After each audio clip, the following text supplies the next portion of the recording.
ഗായിക റെജിയ റിയാസ് ആണ് നമ്മളോടൊപ്പം വിശേഷങ്ങൾ പങ്കുവെച്ചുകൊണ്ടിരിക്കുന്നത്. റെജിയ, ഇപ്പോൾ പോക്കിരി രാജയ്ക്കും അമ്പാടി ടോക്കീസിനും ശേഷം ഇനി പുതിയ വരാനിരിക്കുന്ന ചിത്രങ്ങൾ ഏതൊക്കെയാണ്?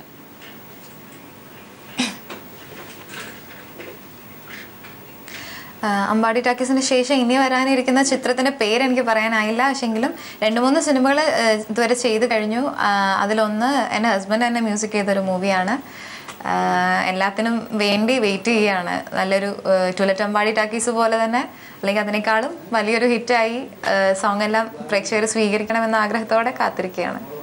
തീർച്ചയായും. ഇനി നമ്മളൊരു പഴയ പാട്ട് പാടി, നമ്മൾ പലതരത്തിലുള്ള പാട്ടുകൾ ഇവിടെ ഇപ്പോൾ പാടിക്കൊണ്ടിരിക്കുകയാണ്. അപ്പോൾ ഒരു അല്പം പുതിയതായിട്ടുള്ള ഒരു സോങ് പാടാൻ പറഞ്ഞാൽ ഏതായിരിക്കും മനസ്സിലേക്ക് വരിക?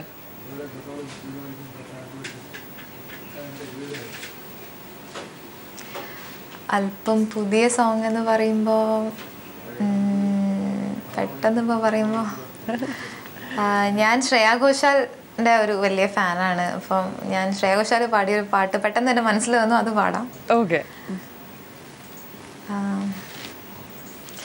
ചാന്ത് തൊട്ടില്ലേ നീ ചന്ദനം തൊട്ടില്ലേ, കാറ്റ് ചിമ്മിയ ചാറ്റൽ മഴ ചിലങ്ക കിട്ടിയില്ലേ, ചാന്ത് തൊട്ടില്ലേ നീ ചല്ലേ, കാറ്റ് ചിമ്മിയ ചാറ്റൽ മഴ ചിലങ്ക കിട്ടിയില്ലേ, ചാന്ത് തൊട്ടില്ലേ.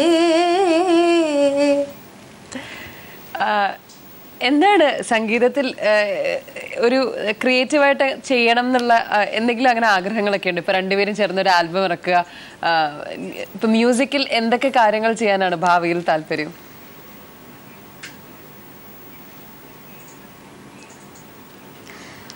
തീർച്ചയായിട്ടും മ്യൂസിക്കൽ എപ്പോഴും പുതുമ ആഗ്രഹിക്കുന്ന ആളുകളാണല്ലോ നമ്മളെല്ലാവരും തന്നെ. അപ്പോൾ എപ്പോഴും ഒരു പുതിയ കാര്യം എപ്പോഴും കണ്ടുപിടിക്കാനുള്ള ഒരു ആഗ്രഹത്തിലാണ് ഞാനും തീർച്ചയായിട്ടും എൻ്റെ ഹസ്ബൻഡും.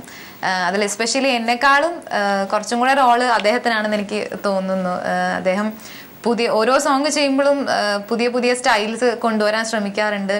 അതൊക്കെ കാണുമ്പോൾ എനിക്ക് ആക്ച്വലി അത്ഭുതമാണ്. ബിക്കോസ് ഞാൻ എൻ്റെ ഭാഗത്തു നിന്നുള്ള ക്രിയേഷൻ എന്താണോ അല്ലെങ്കിൽ അതിനേക്കാളും അതിൻ്റെ ഡബിളോ അതിൻ്റെ ട്രിപ്പിളോ ആണ് അദ്ദേഹത്തിൻ്റെ കയ്യിലുള്ളത്. ഡെഫിനറ്റ്ലി ഞാൻ റെസ്പെക്ട് ചെയ്യുന്ന ഒരു മ്യൂസീഷ്യൻ തന്നെയാണ് അദ്ദേഹം. അപ്പം അങ്ങനെ നോക്കുമ്പോഴേക്കും അദ്ദേഹത്തിൻ്റെ അടുത്ത് നിന്ന് ഒരുപാട് പുതിയ സ്റ്റൈൽ ഓഫ് മ്യൂസിക്കുകൾ എനിക്ക് കിട്ടാറുണ്ട്.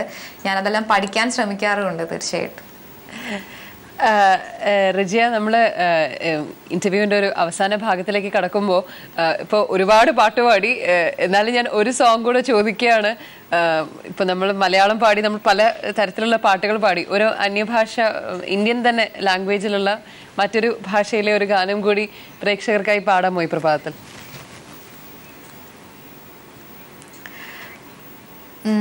ഞാൻ ചിത്ര ചേച്ചിയുടെ, എനിക്ക് ഒരുപാട് ഇഷ്ടമുള്ളൊരു കമ്പോസറാണ് നമ്മുടെ എല്ലാവരും പ്രിയപ്പെട്ട AR റഹ്മാൻ സാറ്. അദ്ദേഹത്തിൻ്റെ ഒരു പാട്ട് പാടാണ്ട് പോവാന്ന് പറഞ്ഞു കഴിഞ്ഞാൽ ഒരിക്കലും ശരിയാവുന്ന ഒരു കാര്യമില്ല. അപ്പോൾ അദ്ദേഹത്തിൻ്റെ ബോംബെ എന്ന മൂവിയിലെ ഒരു നല്ല പാട്ട് ഞാൻ പാടാം. കണ്ണാളനേ எனது கண்ணை நேற்றோடு காணவில்லை,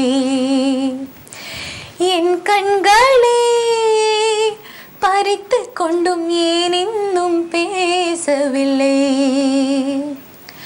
ஆளான ஒரு செய்தி அறியாமலே அலைப்பாயும் சிறு பேதை நானோ, உன் பேரும் என் பேரும் தெரியாமலே உள்ளங்கள் இடமாறும் ஏனோ, வாய் பேசவே வாய்ப்பில்லையே வலி தீர வழி என்னவோ,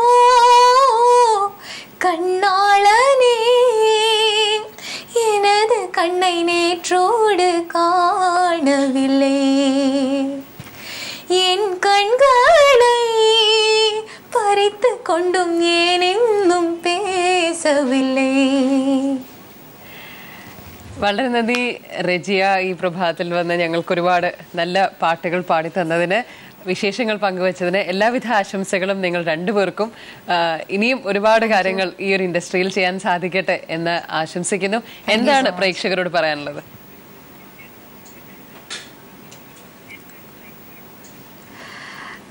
എനിക്ക് ഒരുപാട് സന്തോഷം. ഒരുപാട് നാളുകൾക്ക് ശേഷം എനിക്ക് കൈരളിയിൽ വരാൻ പറ്റി എന്നുള്ളൊരു സന്തോഷമുണ്ട്. തീർച്ചയായും ടു ലെറ്റ് അമ്പാടി ടാക്കീസ് ഒരു നല്ല സിനിമയാണ്. ഒരുപാട് എന്താ പറയുക, ഒരുപാട് സൂപ്പർ സ്റ്റാർസ് ഒന്നും ഉള്ള സിനിമയെന്നൊന്നും അവകാശപ്പെടാനില്ല ഞങ്ങളുടെ സിനിമയ്ക്ക്. എങ്കിൽ പോലും തീർച്ചയായിട്ടും കണ്ടിരിക്കാൻ കഴിയുന്ന, കണ്ടാൽ മനസ്സ് നിറഞ്ഞ് സന്തോഷത്തോടുകൂടി തിയേറ്ററിൽ നിന്ന് ഇറങ്ങി പോരാൻ കഴിയുന്ന ഒരു നല്ല കൊച്ചു സിനിമ തന്നെയാണ്. അതിൻ്റെ ഡയറക്ടറായ സക്കീർ മഠത്തിലും പിന്നെ അതിൻ്റെ പ്രൊഡ്യൂസറായ ഹാരിസ്ക, ഇവരെല്ലാവരും തന്നെ ആ സിനിമയ്ക്ക് വേണ്ടി ഒരുപാട്, അവർ മാത്രമല്ല ഈ സിനിമയ്ക്ക് വേണ്ടി കഷ്ടപ്പെട്ട ഒരുപാട് പേരുണ്ട്. അപ്പോൾ എല്ലാവരുടെയും ഒരു ഹാർഡ് വർക്കിനും നമ്മൾ പ്രേക്ഷകർ കൊടുക്കുന്ന റിസൾട്ട് മാത്രമേ, അവർ നമ്മൾ കാണുക, കൈയടിക്കുക എന്നുള്ള ഒറ്റ കാര്യം മാത്രമേ നമുക്കിനി ചെയ്യാനുള്ളൂ. സോ അത് എല്ലാവരും ചെയ്യുമെന്ന് പ്രതീക്ഷിക്കുന്നു. തീർച്ചയായും ഞാൻ ഉറപ്പ് തരുന്നു, നല്ലൊരു കൊച്ചു സിനിമയായിരിക്കും ടു ലെറ്റ് അമ്പാടി ടാക്കീസ്. അതുപോലെ തന്നെ അതിലെ സോങ്സും. അപ്പോൾ ഇതുവഴി എന്നോടൊപ്പം ഈ ഒരു സിനിമയിൽ വന്ന ഒരാളാണ് റിയാസ് പയ്യോളി എന്ന എൻ്റെ ഹസ്ബൻഡ്. അപ്പോൾ അദ്ദേഹത്തിൻ്റെ മ്യൂസിക്കും നിങ്ങൾക്ക് ഇഷ്ടപ്പെടുമെന്ന് വിശ്വസിക്കുന്നു. എല്ലാവരും അതിനെ പ്രൊമോട്ട് ചെയ്യുക, സപ്പോർട്ട് ചെയ്യുക. ഒരുപാട് സന്തോഷം എനിക്ക് ഇങ്ങനെ ഒരുപാട് കാര്യങ്ങൾ സംസാരിക്കാൻ പറ്റിയതിൽ. Thank you so much. വളരെ നന്ദി.